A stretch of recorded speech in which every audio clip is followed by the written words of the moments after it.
Join me, and together we will unravel the mysteries of the world during Dr. X's Half Hour of Power. To shut our eyes is to travel. That's Emily Dickinson. And I'm Dr. X.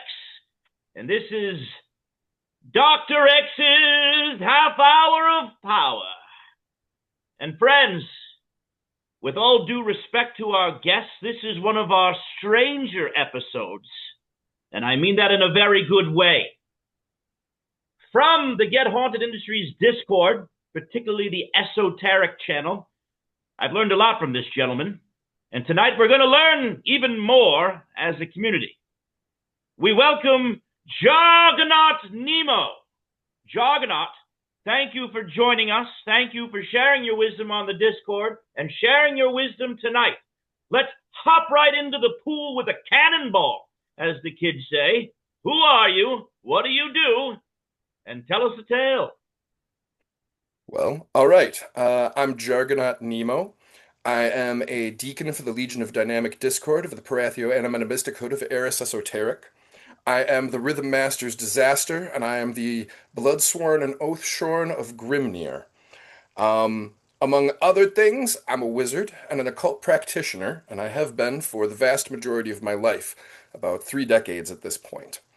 And the tale that I have for you comes from much earlier in my journey when I was very interested in what we generally call shamanism. Now, in my study of this topic, I came to learn that that term has some issues. Yes. The only real shamans are the, spiritual leaders of the Tungus people of Siberia.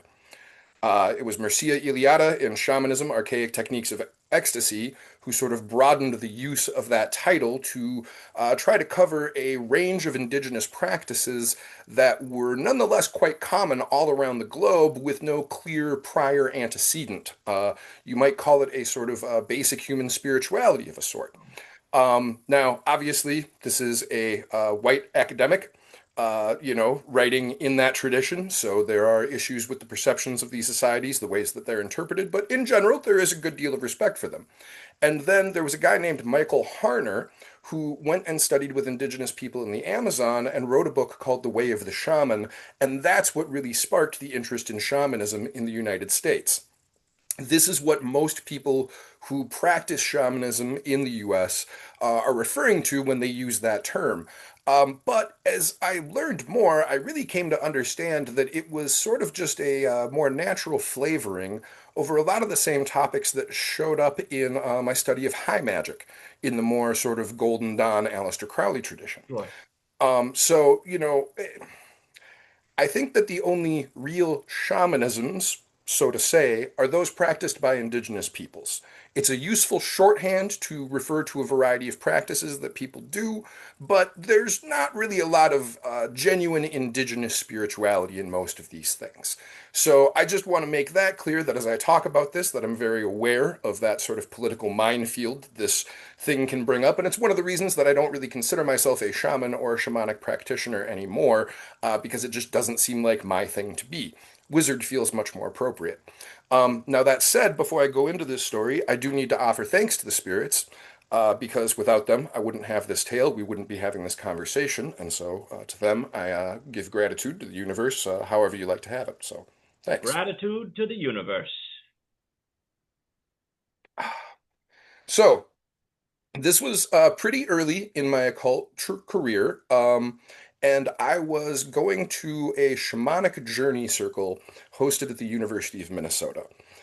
For those who aren't familiar, shamanic journeying is a method of sending one's spirit into the spirit world to meet with various sorts of teachers, often represented as animal spirits, but not necessarily exclusive to them.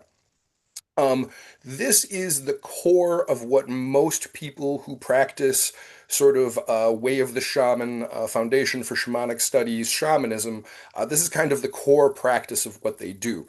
It can be a divinatory practice. It can be a place where you learn magic and spells. It can be a place where you receive healing. It's a very versatile sort of a tool to have in your arsenal. Um, Coming at it from the perspective of many years later and much more learned, I don't know that I could tell you that it's very different from what people call astral projection. Okay. And I really think that there is a technology of consciousness at play here that is pretty universal and that is sort of a valuable one to learn and one that I think most people can pick up. It doesn't work for everybody. I have definitely met people for whom this technique is not, particularly useful, but for most people, it works pretty well. And the essence of it is essentially to use sound to alter your consciousness. Oh, okay. Um, what is usually done is that someone will take a drum, poop drum, something simple like this perhaps, and a very steady beat is played. And the people who are going to journey will lie down on the ground, they might cover their eyes, close them, and they just sort of allow themselves to be carried away on the sound of the drum. Now, were this a journey, I would keep that going for much, much longer. But the idea is essentially that you ride the drum into the spirit world, where you then sort of power yourself with some sort of question or intent that will lead you to the proper spirits to give you the lesson that you need to understand the thing that you want to understand, or to receive the healing that you've requested, or to find out what you need to do in order to get the thing that you want. It just sort of is it's almost a lucid dream sort of a state, right? But it's one powered by your desire for a particular thing. As with most magic, it is your desire, your want that really lends the emotional energy and power necessary to make it happen. Um, so in this particular instance, we were doing something where we would journey for each other. As I'm sure you can appreciate, if you have a deep emotional charge around a particular issue, it can be tough to use tarot or other sorts of divinatory techniques because you're just too close to it. You want to read Sure. into it too much, either for good or for ill, depending on your own temperament, right? And the situation. So this then creates a situation where how do you get information then? Well, in this method, you would have another human lie down next to you, touching your body at a few points, usually the ankles, the wrists, and the shoulders, and they would journey on your behalf. And usually you would sort of return the favor. You would then journey for them on a particular issue, and that's what we were doing in this case. And to be completely honest, I couldn't tell you what the question was, but I remember very clearly what I saw and the conversation that followed when I came back. Can I ask you a question? The Please, question of your partner or of your own self that you don't of my remember? partner. Understood. So I journeyed for my partner, asking the question for them on their Right. behalf, essentially. So going and saying, for this person, what is the case? They And they did expressed the it to same for you. me. They Mhm. expressed it to you at the start, and Correct. then you went off. Okay. Correct. Yes. And so then I went off. And this is one of those stories that I love because it sounds like a bad joke. I get to the spirit world, I ask my question, I meet one of my tutelary spirits, they take me along, and I see a rabbi, a priest, and a Buddhist monk. Right. Walking into a bar. Right. Thankfully, not walking into a bar, but yes, that's absolutely where my brain Right. goes. And I had enough experience in this practice at this point that I did know that sometimes, your ego or other parts of you will sort of play a trick on you. And so it can be useful sometimes to actively disbelieve in something. Hmm. And what I found in my shamanic journeying practice was that if I actively disbelieved in a thing and it persisted, that was probably an important thing. That was probably part of the message that I was there to receive. So, okay, I actively disbelieve in this trio and they persist. So, I present them with the question that I've been given. They present me with their answers. Each has sort of a different piece to share with me. Obviously, this isn't anyone else's business, so, I won't Sure. Sure. necessarily share those details here. But I got what I needed and I returned to my body. There is a particular beat that is played at the end of the journey to call you back, essentially to help you shift your consciousness back into more of an ordinary kind of a state where you're, in the world looking around, more the way that we're used to being most of the time. So I came back and I told my partner what I'd seen, and he laughed because three of the most important people in his life who had guided him to where he had come so far were a rabbi, a priest, and a Buddhist monk. I'd Mm, never met this guy before that night. We had never ever met. I had literally just encountered him. And somehow, some way, through this practice of accessing my subconscious, I was able to pull that out. beautiful. And the statistical likelihood of that, I think we can both agree, is, basically non-existent. Like, sure, yes, in a large enough sample size, it probably would happen eventually, but a very, very unlikely thing. So it was one of the things on my path sort of early on that convinced me that indeed, yes, there was something to this, even if I didn't understand it, but that it did work and it was worth following. I wrote down, and this will stick with me for a very long time, and I'm going to incorporate this myself. Actively disbelieve until it persists. I think I admire that approach. Now, if I could, every journey is different, and every doorway takes a different key for the individual. I don't I don't want to assume, but I will assume that you did not just walk into this room, into this practice with these strangers and lay down and just the drum itself took you off. Your travels began when and how without getting too personal. Absolutely. So they began a number of years before that. Um, I had gotten interested in a book called Animal Speak by an author named Ted Andrews. Now, this is one of those white guy shamanism kind of things. But that said, he had compiled a pretty remarkable encyclopedia of animals with mythological and sort of folkloric information about them from a variety of traditions around the globe. I think he did a pretty good job of not being too biased in what he incorporated. And in that book, there is a guided meditation that essentially simulates the shamanic journey experience. Okay. You start out in a clearing in a forest. There's a pool before you with a waterfall. And you go and walk behind this waterfall, and then you enter a cave.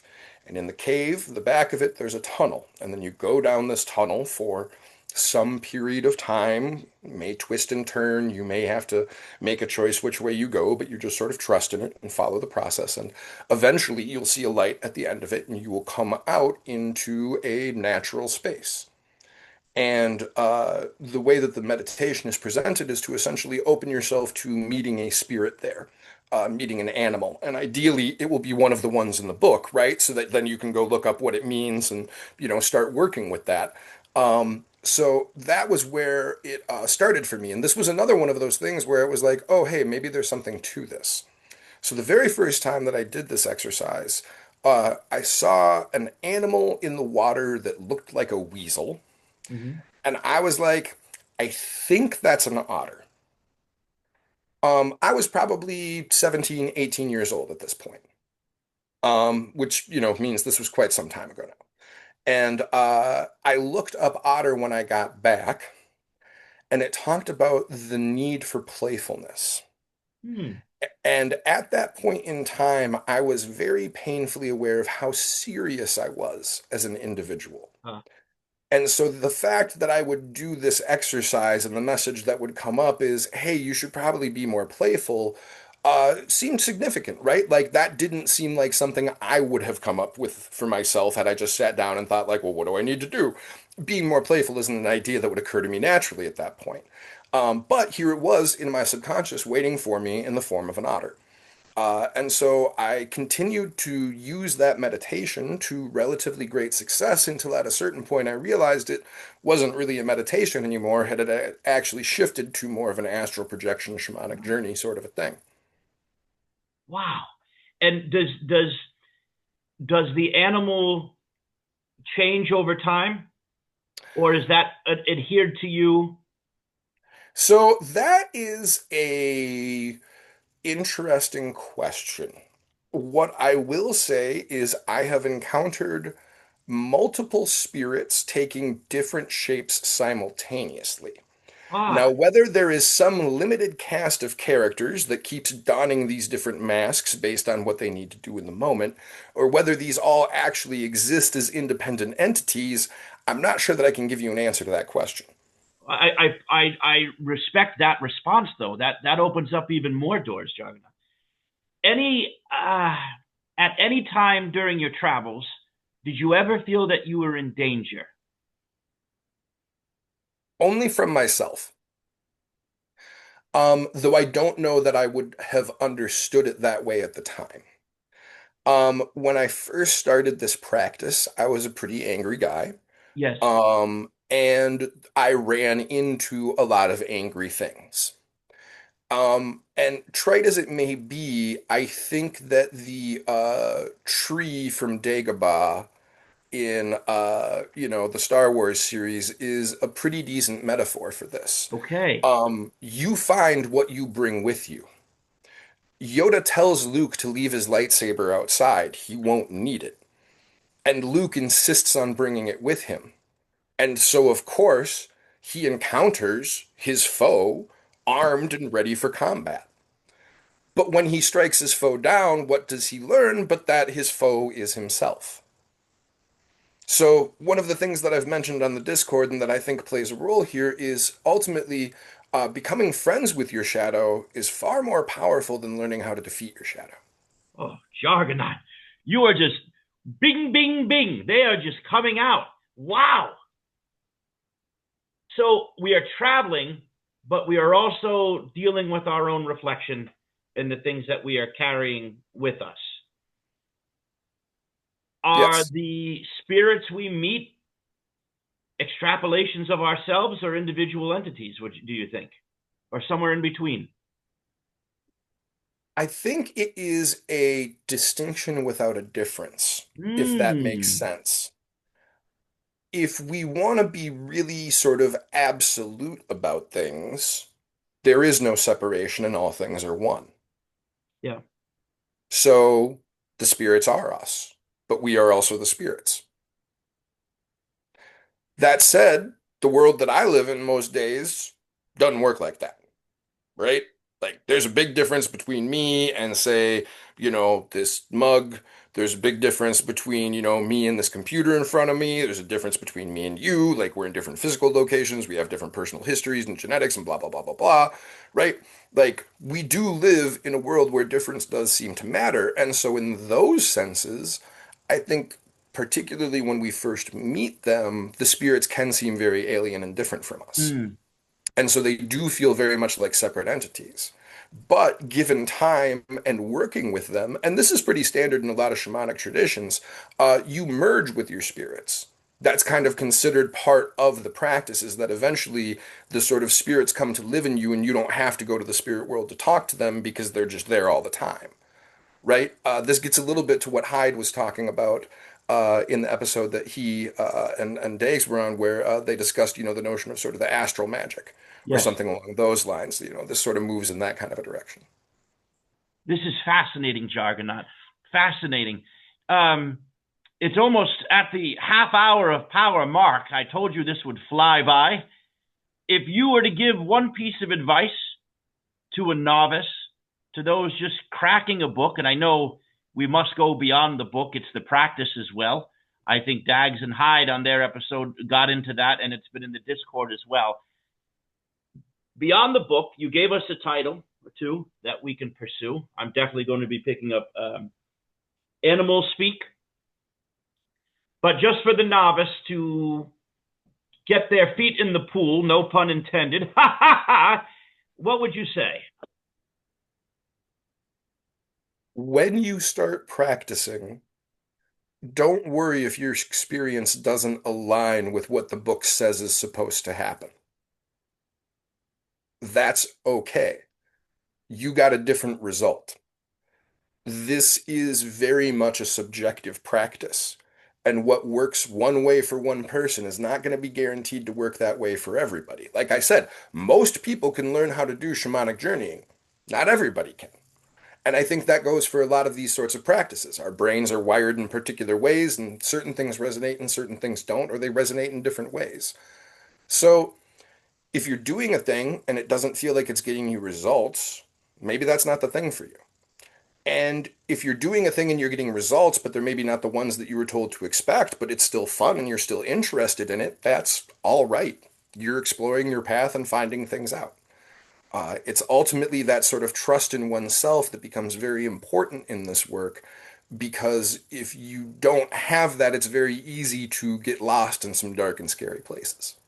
And I love your point, and I want to make sure this resonates out into the audience. You bring up the word fun. This is not necessarily, it does not need to be hooded in the dark with knitted brow. This can be a fun experience. And I feel, speaking for myself as Dr. X, sometimes my brows are too knitted when considering this.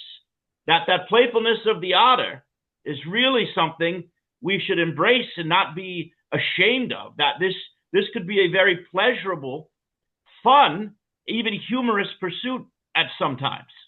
Absolutely. I guess we could leave on that note, and I could just say, if you go to take a look at the Principia Discordia, Yes. it will do a very good job of instilling that inside of you.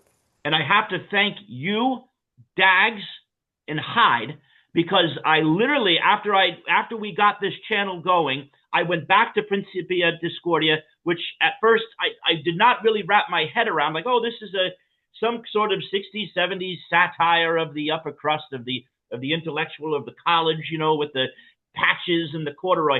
But then I went back and I said, there is another layer I completely missed. And the magic there was the digestion of humor as magic, and grasping on to the chaos. For without that chaos, there can be no change. In order, that straight order can be dangerous. Principia Discordia unlocked that chaos for me in a very positive way. So I'm glad you brought that up, Jargonaut. Jargonaut, I'm going to say this to you as I said to my other guests. I believe you. And I thank you for sharing your very personal journey. I could listen to you read a phone book. You're far too kind, Dr. X. It has been absolutely my pleasure to share this time with you. Hopefully we will get to share more time again in the future. And until then, many thanks to you and to the spirits. Don't threaten me with a good time. This guy will be back, folks. Jargonaut, with deep sincerity, thank you very much. And to our viewers, thank you for giving us a half hour of your time for Dr. X's Half Hour of Power. WHPA TV 13, Fairhaven. Good night.